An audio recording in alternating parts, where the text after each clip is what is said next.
Alright guys, TouchGrabber back again today. Have you enjoyed your Tuesday so far? And today is Tuesday the 18th of August, one day before the inaugural CDL World Championship kicks off tomorrow on the 19th. Today we're going to talk about a pretty big storyline regarding the World Championship, the playoffs of course, which is coming over the next few days, and then the championship weekends on August 29th and August 30th. Going to do predictions tomorrow of course. Like if you guys enjoy the video, subscribe if you are new as always. And I did set a target of, well, maybe a month and a half ago or something, of trying to hit 25,000 subscribers by the time Champs begins. As of recording this video, we are just shy of that, so if you guys haven't yet, hit the big red button just down below on the right hand side from the video. It helps me out, helps you out as well by letting the YouTube algorithm know you enjoy this type of content. Let's hop into the topics then for today. Just wanted to mention Draftbuff are doing this Draft Royale stuff as always for this coming weekend. They're going to effectively be doing a Draft Royale every single day for the first couple of days, given the fact that there's, well, 2 matches each and every day. We'll have a look at exactly how that works in a second. But not only are there Draft Royales, there's also a Bracket Royale for the entire event. So effectively you go through and choose who you think is going to win every single matchup. If you get it correct, there's a jersey to be won for the winner, or whoever gets the whoever gets the most right effectively over the entire weekend. So yeah, I went through and did this. Probably not going to get it correct. Very hard to predict this weekend. It's going to be doing my entire predictions in tomorrow's video, and this is also the link to the day 1 Draftbuff Draft Royale stuff. So with the Paris team, the OGLA team, Los Angeles Guerrillas and Seattle are the teams that are playing on the first day. You can pick from them. The day 2 one is also available as well if you guys want to get ahead of the game a little bit. All the relevant links will be down in the description box and the pinned comment below.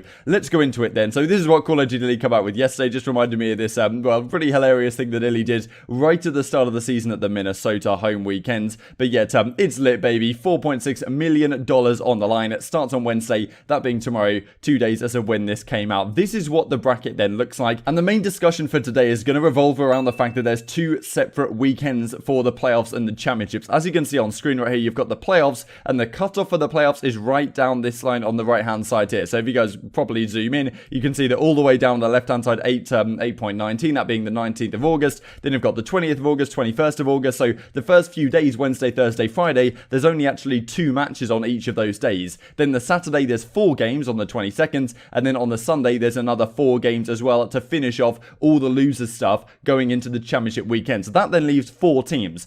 Atlanta FaZe and Dallas Empire could potentially only play 1 series this playoff weekend on the Saturday, straight through to champs. That's what Clayster is imagining, or well, at least hoping is going to happen, right? So the Dallas win their series against whoever they play, one of Florida, London, or Toronto Ultra, and then they go straight through to the winners finals, and they get an entire week effectively to, well, not do anything and try and practice for that weekend. The problem with this, of course, as we'll look at with, the Codcast with Pac-Man, Nameless, and Slasher a few days ago now, is that they talk about the idea that, well, the top 4 teams that make it through, who are they going to practice against? Because they don't want to practice against each other, because they're going to give away tendencies, going to give away strats and all this kind of stuff. You know, imagine it does come Atlanta FaZe versus Dallas Empire in the winners finals. They're not going to want to scrim against each other. You know, the losers semi-final, the losers final, are they going to want to scrim against each other in this matchup? You know, it's difficult to say. Maybe if, let's say like Huntsman and Mutineers do make it through the loser side, are they going to want to scrim any other team? Because then it gets to the point where, you know, you're probably going to play them at some point, which means that all those tendencies that you could potentially be, revealing. And also you've got to think about search and destroy as well. Like, how do you even practice search and destroy? You're not going to do it certainly against the top professional teams, even though, okay, maybe, Atlanta may scrim Dallas in like the hard points or something, but even that seems pretty unlikely. And who are you going to scrim search and destroy against, given that pretty much every other team in the entire league will have deleted the game by this point, as Slasher goes on to say. For the second half of it, like, what do you think about that dynamic of it being one weekend and then another weekend?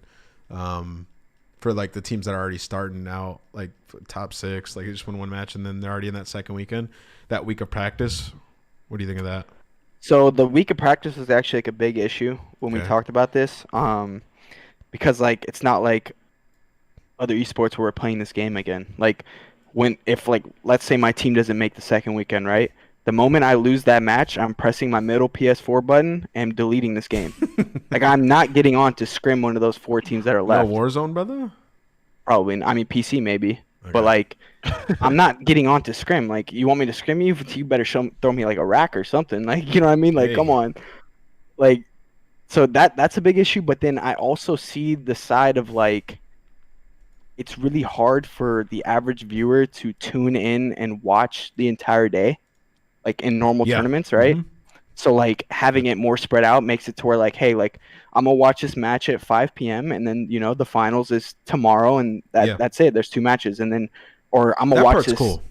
quarters, and then the semis is next weekend, so I can plan around that. Whereas before it's like, okay, this tournament starts at 10 a.m. and it ends at 9 p.m. I need to watch all day, which is nobody can really do that, right?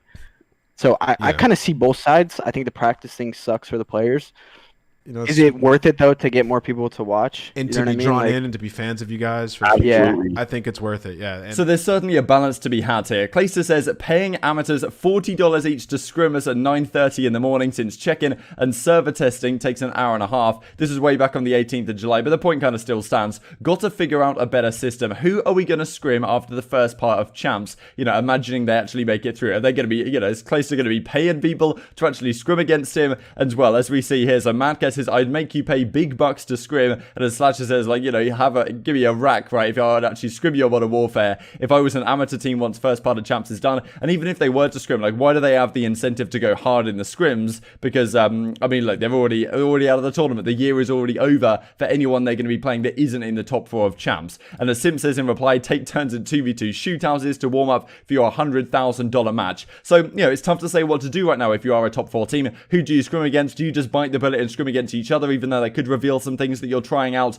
for the championship weekend that maybe you kept behind the scenes? How do you really practice search and destroy? Difficult to do. As Slasher and Co were saying though, yes, it does affect every single team. So it's not it's not a terrible situation. Every team is effectively in the same position going into that championship weekend with the 4 teams remaining. And then you also have to look on the positive side of things, right? There's definitely an argument here that says this is a good thing for competitive play, allowing fans to actually watch more Call of Duty, because it's a very interesting discussion, to be honest, the fact that Call of Duty weekends, maybe esports events in general really, are just like the entire weekend, right? You imagine that it starts on Friday, finishes on Sunday, there's basically no break, right? The matches are going non-stop, all 3 streams, and the fact that champs used to go from Wednesday to Sunday, like all day, every single day, means that fans like had to tune in, tune out, they couldn't watch all the time, certainly, and now we get into a situation where, okay, we've only got 2 matches a day on the first few days of champs, or the first few days of the playoffs, and then it goes to the World Championships, and there's only 4 matches, right? 3 on the first day on that Saturday, August 29th, and then only the grand finals, I believe, going on that final day. Let's just check this out real quick. Yeah,